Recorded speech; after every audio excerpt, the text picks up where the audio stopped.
स्वागत है दोस्तों टीके टी वर्ल्ड न्यूज़ में। बहुत ही बड़ी खबर आ रही है कि भारतीय सेना ने म्यांमार में सर्जिकल स्ट्राइक की है।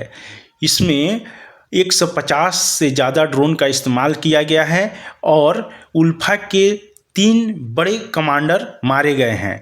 उल्फा ने ये कन्फर्म किया है कि भारतीय सेना ने स्ट्राइक की है और उसके 3 से ज़्यादा टॉप कमांडर को मार गिराया है और उसके साथ ही कुछ सैनिकों को भी मार गिराया है।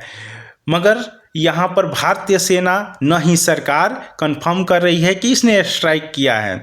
या जब असम के मुख्यमंत्री से पूछा गया क्या भारत ने स्ट्राइक किया है तो उन्होंने कहा अभी इसके बारे में मुझे मालूम नहीं है। तो दोस्तों मगर उल्फा तो यही कह रही है कि भारतीय सेना ने ही अटैक किया है। तो चलिए जानते हैं कि इस एरिया के बारे में जहां ये अटैक हुआ है। एक्चुअली ये इलाका है म्यांमार का इलाका जहां पर उल्फा फल फूल रहा था और कुछ और भी जो है विद्रोही संगठन है जो फल फूल रहे थे। तो ये जो इलाका है अमेरिका के CIA द्वारा कंफर्म किया गया है कि ये इलाका स्मगलिंग का हब है, जो चाइना अपना हथियार और पैसा विद्रोही गुटों को देता है कि ये गुट भारत में अस्थिरता फैलाएं, यहाँ पर जान मान के हानि करें और यहाँ पर अस्थिरता फैलाते रहें। तो इसको नष्ट करने के लिए भारत ने ये सर्जिकल स्ट्राइक किया है। मगर दिलचस्प बात यह है कि अभी तक भारत ने स्वीकार नहीं किया है कि ये भारत ने ही सर्जिकल स्ट्राइक किया है। सो दोस्तों इसका क्या एंगल हो सकता है? इसका एक तो एंगल है तिब्बत से, जैसे कि कुछ दिन पहले ही भारत का एक मुख्यमंत्री ने कहा कि हमारी सीमा तो तिब्बत से लगती है, हमारी सीमा चीन से नहीं लगती है। ये बात सही भी है दोस्तों।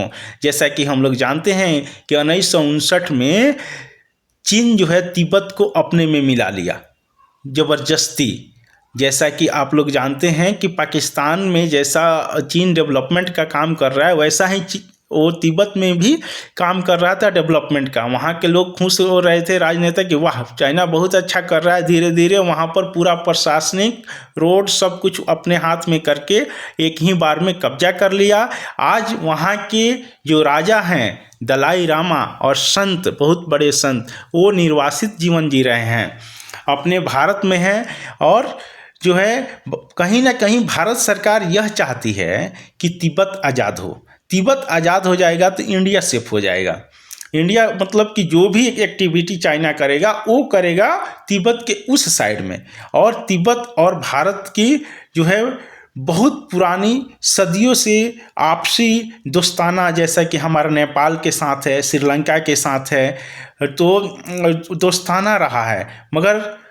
मगर चाइना ने उस पर कब्जा कर लिया है। कहीं ना कहीं भारत सरकार चाहती है कि तिब्बत को चाइना के चुंगल से छुड़ाया जाए।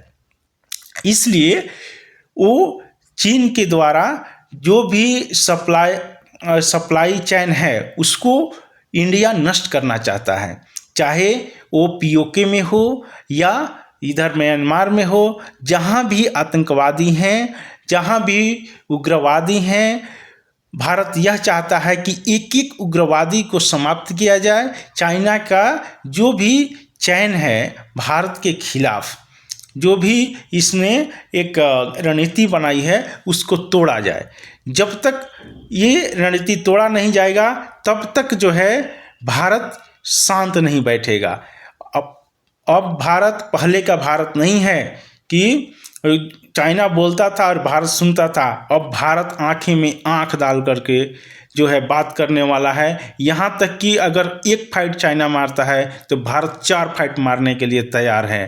तो दोस्तों आज का भारत श्रेष्ठ भारत है और आज का भारत का लोहा पूरा दुनिया मान रही है।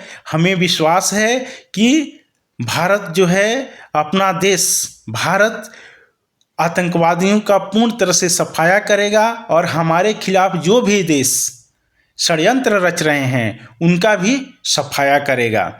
और ऐसा सफाया करेगा कि वो लोग फिर आंख उठाने की ज़रूरत नहीं कर सकेंगे भारत के सामने। तो इसी के साथ ही जय हिंद, जय भारत।